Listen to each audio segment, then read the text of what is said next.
Okay, I want to talk about the story A Christmas Memory by Truman Capote.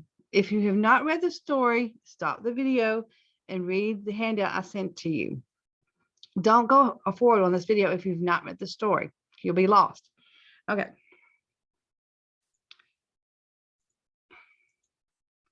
This is A Christmas Memory by Truman Capote. This is a lovely Christmas story that he wrote about his childhood.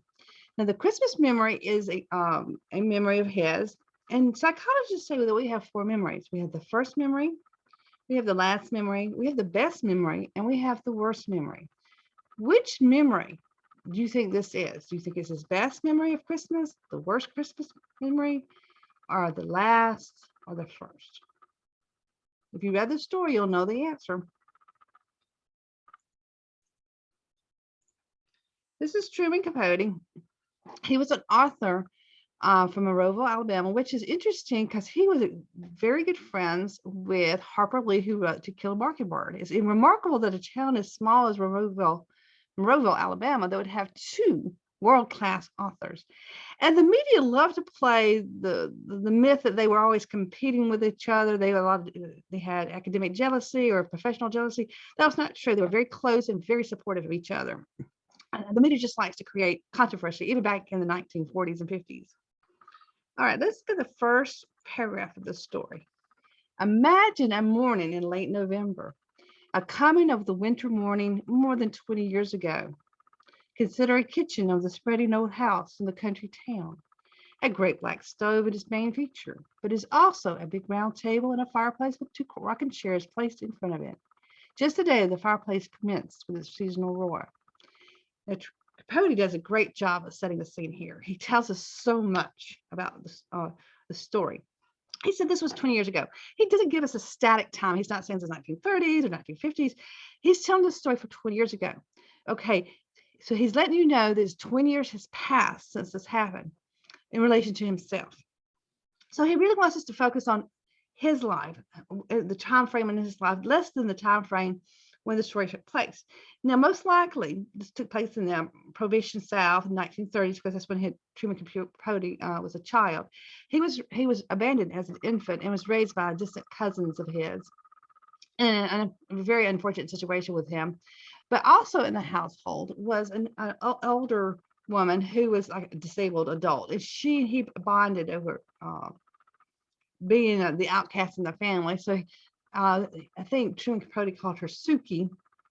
But anyway, this relationship is featured in the story. Now look here.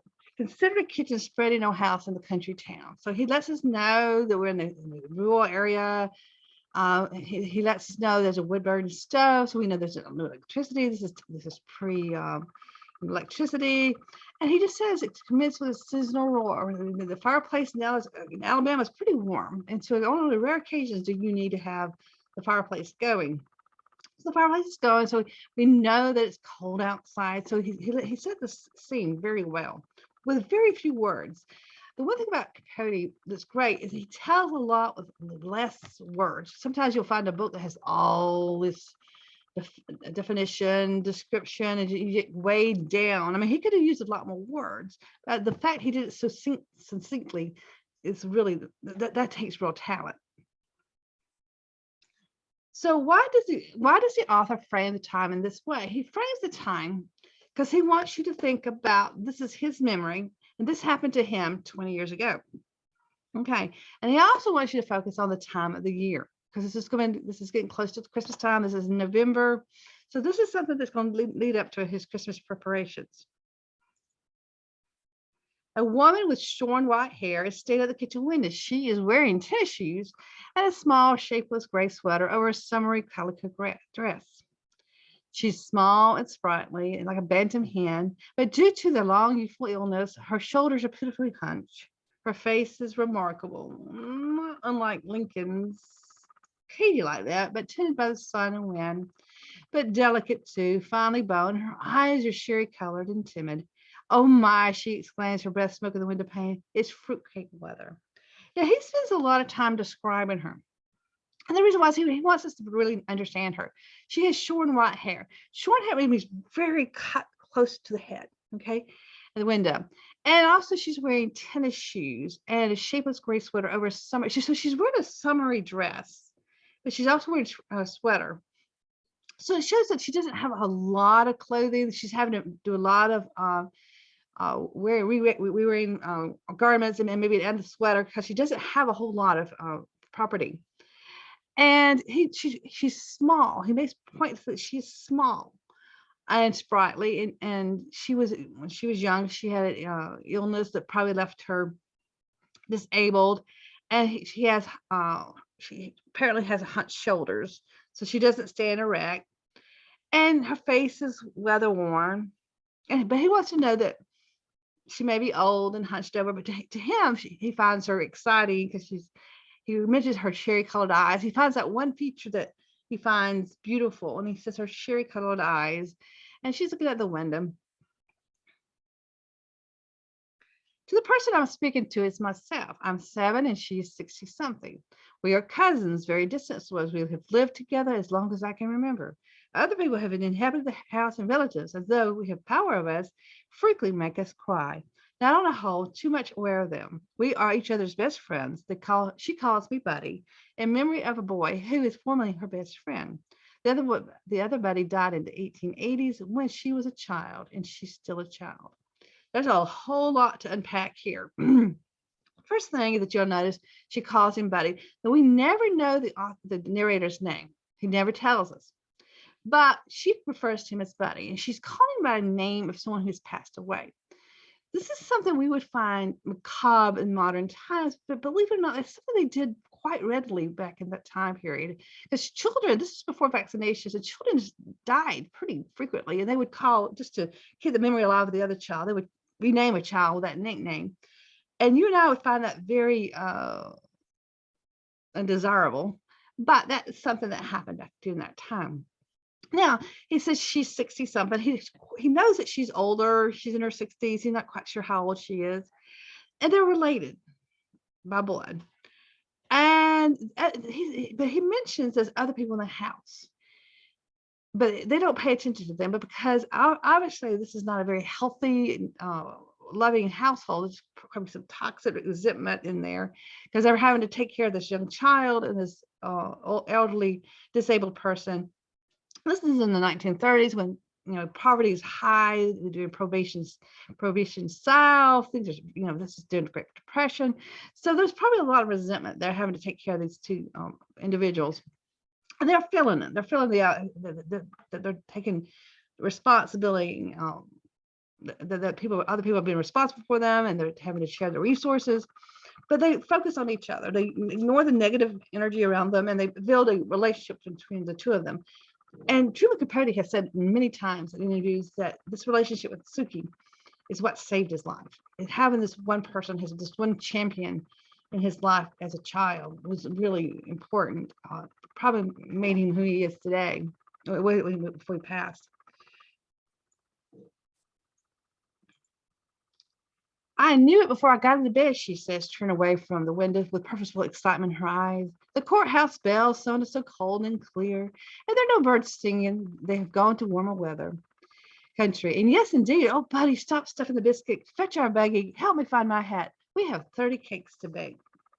Okay, I was teaching this class last year. I had a student who actually works in a bakery, and he said this times 30 fruitcakes. That is almost a cost prohibitive situation for anybody, even especially somebody who lives in the deep South during Depression. That would be like passing out gold bars today. I said, I agree. We're talking about 30 cakes. We're not talking about the big cans that you find at Walmart. We're talking about tiny loaves, individual cakes. They're not building these 30 big cakes that you and I associate with fruitcake. Back then in the 1930s, especially when things were so financially tight, right here I have a picture on the bottom of just a tiny loaf. Okay, so we're talking about tiny loaves of cake, and we're not talking about 30 cakes of full size because that would have just been prohibitive.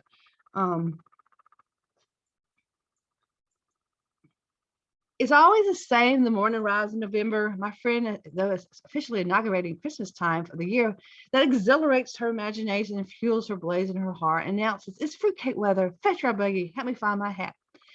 So what's the author's doing here? This is he's letting us know this is a yearly ritual that he and his cousin of his does.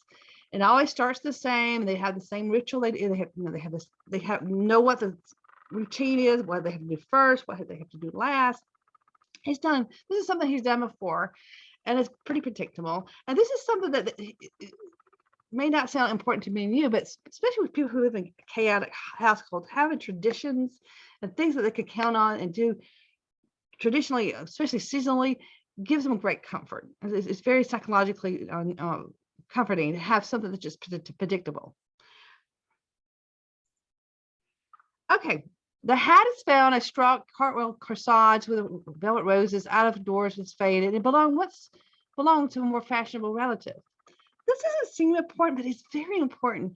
I put a picture of because students asked me, what is she talking about? Cartwheel corsage. You see how the straw hat has the ring around of the flowers. That's what he's talking about. But what's important in this statement is that she inherited the hat. So this character, she's very poor. She obviously doesn't have an income, so she has to inherit these things. She probably doesn't have a lot of materials. Like so the hat that she has was probably born to another relative who got tired of it and passed it down. So that's important to realize this woman does not have the resources to go out and buy her a new hat. She has to depend on the kindness of her relatives and friends to give her things so she can use. Together we got our buggy, a dilapidated berry carriage, out to the garden, to the grove of pecan trees. The buggy is mine. That is, we bought it. It was bought for me when I was born. It's made of wicker, rather unraveled, and the wheels wobble like a drunken flags. But it is a faithful object. Springtimes we take it to the woods and fill it with flowers. Herbs and wild ferns for our porch pots.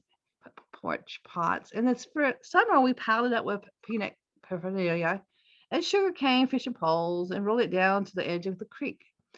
It has winter uses too. It has a truck for hauling firewood for the yard to the kitchen, and a warm bed for Queenie, and a little tough orange and white rat terrier who survived just timber and 2 rattlesnake bites. Queenie is trotting beside us now. Now, we're talking about a buggy. We're not talking about something that you get at Walmart. We're talking about a wicker buggy. They're quite large because babies used to sleep in them. They used to be like a portable baby bed. So we're not talking about something that you fold up at Walmart. We're talking about a substantial piece of equipment here. And yes, even though the cakes are small, they're going to have to get a fair amount of pecans because it takes about 2 cups of unshelled pecans to make 1/4 cup of shelled pecans. So you're going to have to get a lot of pecans. The passage here that's important is another thing we're talking about rituals, and this have something they do in the spring. They get the flowers and the herbs. The summer they use it to get fishing poles. The winter they haul fireworks. So that buggy, they use that seasonal thing, and you heard that in the first paragraph, that seasonal roar. And here again he uses the word season again, so we can stay. He's talking about that ritual that keep things predictable. The seasons, this is what we do in the winter, this is what we do in the summer, to kind of give a little bit of stability in the chaos that is their home. 3 hours later, we were back in the kitchen, holding the heaping buggy load of windfall pecans. Our backs hurt from gathering them, and how hard were they to find, the main crop having shaken from the trees and sold by the orchard's owners, who were not us. Among the concealing leaves and the frosted Sicilian grass crackle. A cherry crunch scraps on the miniature thunder, sounds of the shells collapse. The golden mud of sweet oily ivory meat mounts in the milk glass bowl. Queenie begs for a taste now and then, and my friend sneaks her a mite. Thus insisting we deprive ourselves. We mustn't, buddy. If we start, we won't stop. There's scarcely enough there is for 30 cakes. The kitchen is growing. Growing dark. The dark turns the wind into a mirror. Our reflections mingle with the rising moon as we work by the fireside in the firelight. At last, when the moon is quite high and we toss the final coal to the fire, and with joined sides we catch the flame. The buggy is empty and the bowl is brimful. We eat our supper, cold biscuits and bacon and blackberry jam, and discuss tomorrow. Tomorrow, the kind of work I like best begins. Buying cherries and citron and ginger and vanilla and canned Hawaiian pineapple rinds and raisins and walnuts and whiskey. Oh my, so much flour, buddy, so much eggs, spices and flavors. Oh, why, we need a pony to pull the buggy home. So they go out and gather the avocons and they shell them. And when they get done, the buggy is empty and the bowl where they put their coming is full. Now, this is a big endeavor. When you're talking the 1930s, the Depression, and especially during Prohibition, where are they going to get the whiskey? You can't buy whiskey. You have to go and get buy it from someone who's making it illegally. So for the rest of the story, as you read, think about that. Think about the constraints of the finances. These are very poor people. During the time of the Great Depression, during the time of Prohibition, you couldn't go to the store and buy whiskey. So where would you get it? And also, who's going to benefit from this bounty of 30 cakes? Do they have 30 friends? They don't seem that like they would have 30 people in their life, because they seem just the two of them. So who do they give the 30 cakes to? So when you read the story, I want you to think about that. When you get done, think about what happened first, what happened second, what happened third in the story, as they get each ingredient, and how the ingredients relate to the smaller story. Every ingredient has a smaller story, especially when you get to the ingredient with the rum and the whiskey or the moonshine. There's a bit of a family controversy that takes place at then. What happened? And what was the big stink about that? And then ultimately at the end, what happens? Christmas Day, did he, he talks about this Christmas after they've done the cake. So that the Christmas morning, what happens that morning? So think about that as you read the story. I have here the Google Doc link that if you want to find the story, it's a PDF. It's free to download and read. I have it in your handout. If you don't have it, just Google A Christmas Movie by Truman Capote PDF, and you can download it on your phone or your tablet or your computer. I hope you enjoy this story. If you do enjoy it, there are some, I think it's a Hallmark Hall of Fame movie made with, what is her name? The actress, I can't think of her name. She made they made a copy, I think in 1998. If you want to watch it, Glenn Close, I think, is who plays the older cousin. But anyway, Google it and see if you can find a copy of it if you like the story. So read the story. I've given you some ideas. I'm not going to read the whole story to you. I just gave you the first chapter. And if you haven't read the story, get to it, and I hope you enjoy it. I'll talk to you later.